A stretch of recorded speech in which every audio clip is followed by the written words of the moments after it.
E aí, pessoal, tudo bem com vocês? Aqui é o professor Wesley e essa é mais uma aula da nossa playlist de microbiologia. Nessa aula nós introduziremos aqui os conceitos acerca de vírus, nós iremos aí destrinchar a estrutura, o que é um vírus, e nas aulas subsequentes nós iremos aí aprofundar aspectos replicativos, infecciosos, associados ao mundo dos vírus. Beleza? Então, vem comigo. Bem, quando comenta-se sobre um vírus, a primeira pergunta que deve ser feita a vocês é a seguinte: aonde é possível encontrar-se os vírus? E a resposta a ser trazida para vocês é a seguinte: nós conseguimos encontrar vírus em qualquer ecossistema. Então, nós podemos encontrar no ar, na terra, dentro de outros organismos e etc. Mas o aspecto mais significativo que eu queria trazer a vocês é que, quando comenta-se sobre um vírus, é essencial saber-se que se trata de micro-organismos parasitas intracelulares obrigatórios. Em outras palavras, um vírus obrigatoriamente ele precisa parasitar um outro ser vivo e a partir desse processo de parasitismo é que ele vai conseguir fazer aí a sua perpetuação na natureza. Além disso, um vírus, não menos importante, ele consegue infectar qualquer ser vivo, inclusive até mesmo outros vírus. Posto isto, é importante nós salientarmos ainda aqui nessa aula que quando comenta-se sobre um vírus, nós conseguimos comer, respirarmos e etc. os vírus. Então, esse artigo aqui ele é bastante interessante, tá? Ó. A gente pode observar, por exemplo, que quando a gente comenta sobre vírus, tem um tipo particular de retrovírus que consegue infectar células humanas, que ele data aqui de cerca de 5 milhões de anos atrás, tá? E ele tem aí cerca de algumas cópias do próprio genoma humano. Aí você deve estar se perguntando, tá, mas e aí, qual que é a importância disso? O aspecto significativo é que, quando comenta-se sobre vírus, a gente pode ver que eles têm uma importância médico-sanitária muito grande, mas também a partir da elucidação do que é uma estrutura viral e o que é um vírus por consequência, a gente consegue fazer alguns paralelos acerca de história evolutiva e também algumas transposições também da utilização do vírus para algumas finalidades, para além da questão de infecção. Então, simplificadamente, eu quero trazer a vocês as seguintes considerações acerca de um vírus. Primeiro, não são considerados células, ou seja, quando comenta-se sobre um vírus, a gente, por extensão, não pode considerá-lo como ser vivo, porque um vírus não é constituído de células. Além disso, quando pensa-se em um vírus, ele obrigatoriamente precisa parasitar uma outra célula, porque quando ele faz esse processo de parasitar uma célula, ele vai se multiplicar dentro dessas células vivas, utilizando-se de toda a maquinaria de síntese.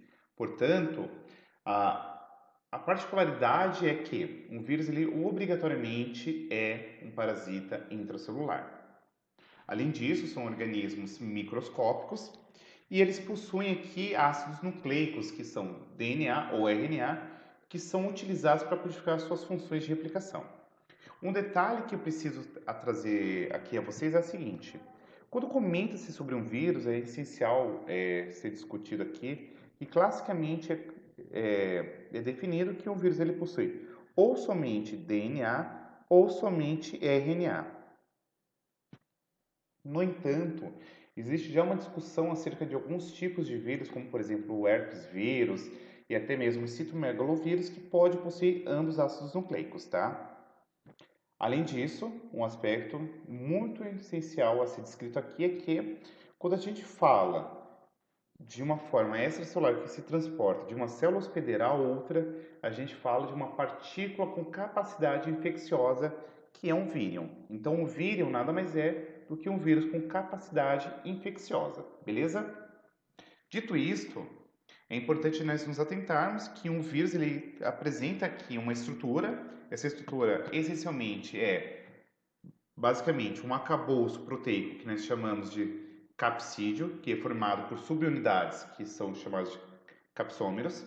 Dentro do capsídeo nós temos a presença de um material genético que pode ser o DNA ou o RNA classicamente e eventualmente você pode ter aqui uma outra estrutura recobrindo toda essa estrutura que é o envelope viral. Mas o aspecto mais interessante é que a organização desses capsômeros, desses capsídeos, ele pode ser de diversas formas. Ele pode ser um formato helicoidal, icosaédrico, ou até mesmo uma forma mista, tá?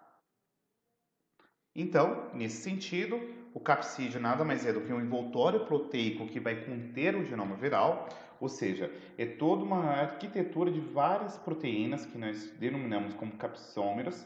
Esses capsômeros eles vão se agrupar aqui altamente organizados por um aspecto termodinâmico e dentro do capsídeo nós teremos aqui o ácido nucleico que pode ser DNA ou RNA de forma clássica. Além disso, uma outra estrutura que pode haver aqui é um envelope. Um envelope nada mais é do que uma camada externa ao capsídeo, que é basicamente formada aqui por lipídios, tá? Aí você deve estar se perguntando, tá, mas como que o vírus consegue ter esse envelope viral para recobrir aí essa estrutura? Basicamente, vírus que infectam células animais apresentam envelope, tá? E aí a gente chama ele de vírus envelopado. Ao passo que aqueles vírus que não apresentam envelope viral, nós chamamos eles de vírus nus ou não envelopados. E aí, a somatória de capsídeo mais ácido nucleico, nós denominamos como núcleo capsídeo. Belezinha? Então, o capsídeo é um envoltório proteico que vai aqui recobrir o genoma viral e o envelope é uma estrutura externa ao capsídeo que é formado por lipídios e proteínas. Então, o vírion é basicamente aquela partícula viral com capacidade infecciosa e o vírus ele vai se apresentar em sua estrutura para proteger o genoma viral quando esse vírus está fora de uma célula hospedeira. Além disso, esse vírus ele pode eventualmente conter aqui algumas enzimas específicas extremamente importantes tanto para o processo infeccioso quanto para o processo replicativo desse vírus aí dentro da célula hospedeira. Então, por exemplo, na própria estrutura viral infecciosa, você pode ter algumas enzimas semelhantes à lisocima, que é utilizado, por exemplo, para provocar um pequeno orifício aí na estrutura do peptídeo glicano bacteriano, de maneira a qual isso é um caminho facilitatório para que haja aí a entrada do ácido nucleico do vírus no citoplasma aí da célula bacteriana hospedeira, tá bom? Então, novamente enfatizando aqui a vocês, o capsídeo ele é formado por várias proteínas de forma extremamente auto-organizada e repetitiva. Essas proteínas que são organizadas de forma repetida aqui, nós são denominados como capsômeros. Então, os capsômeros, eles vão se organizando aqui para formar o capsídeo. E esse capsídeo, ele pode apresentar-se aí sobre algumas formas. A forma cilíndrica, que apresenta aqui uma simetria helicoidal, como por exemplo o que a gente encontra aqui no vírus do mosaico do tabaco. E um vírus ele pode também ter aqui um capsídeo num formato esférico, icosaédrico, tá? Então aqui, por exemplo, o adenovírus ele apresenta esse formato aqui icosaédrico, tá? Aí você deve estar se perguntando, mas o que vai distinguir se ele é cilíndrico ou icosaédrico? O detalhe é que quando ele é cilíndrico, ele consegue comportar mais material genético, ao passo que essa delimitação nesse formato icosaédrico, por sua vez, acaba limitando uma quantidade menor de ácidos nucleicos aqui dentro, tá bom?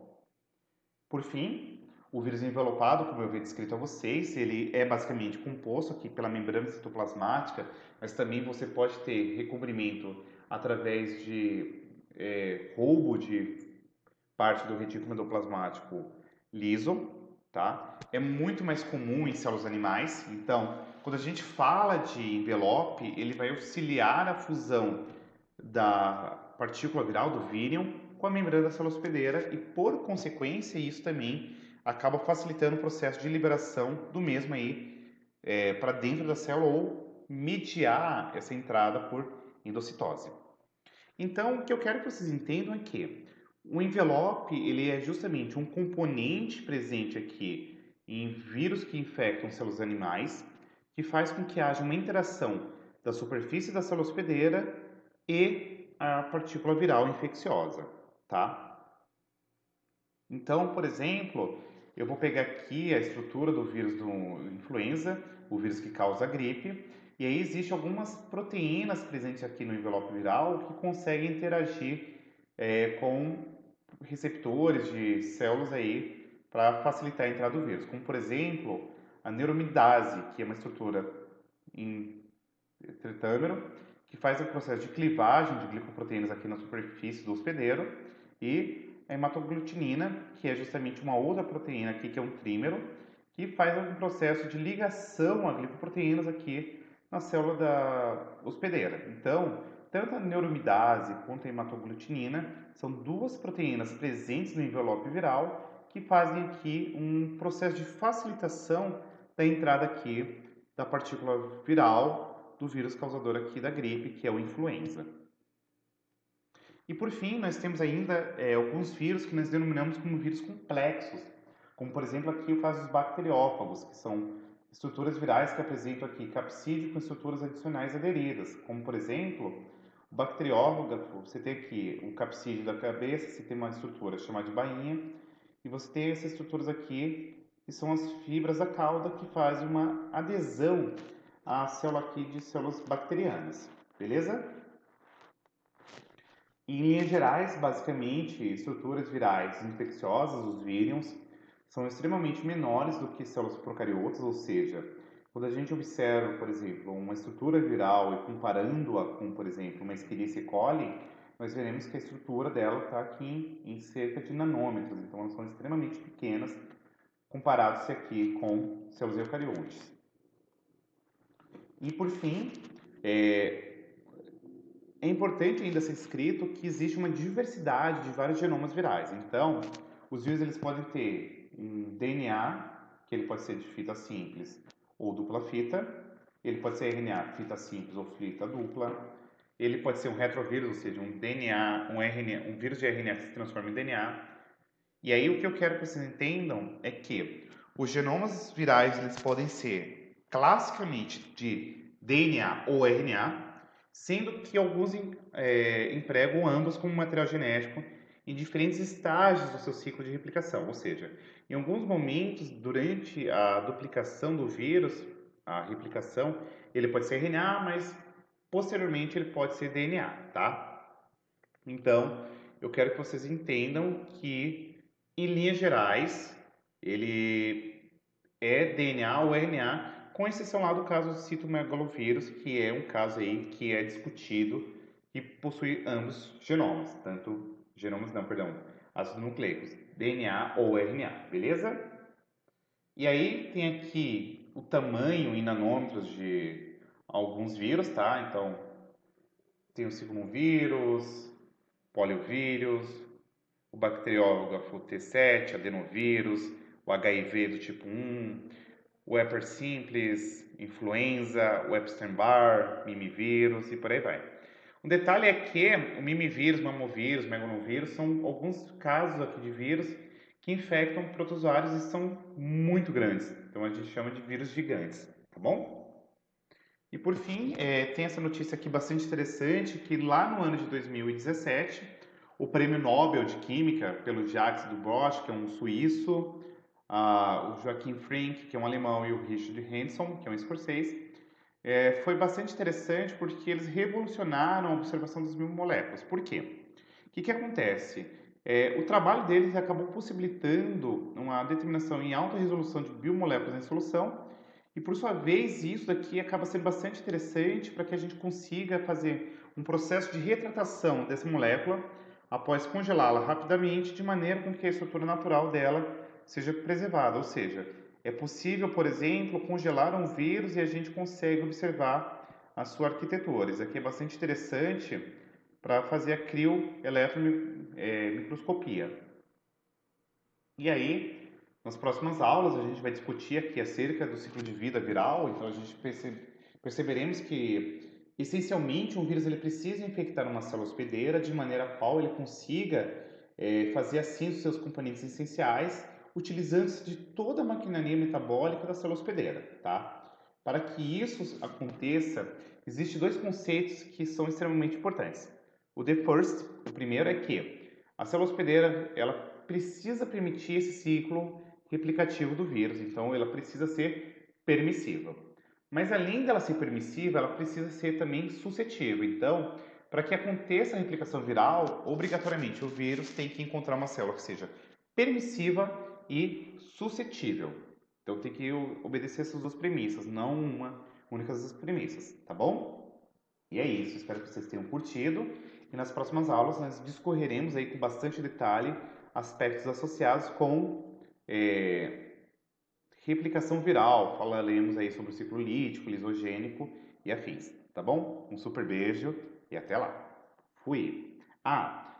Se você gostou, curta o vídeo, compartilhe o vídeo, se inscreva, ative o sininho de notificação, deixe o seu comentário para ser super prazeroso lê-lo, tá bom? Fui!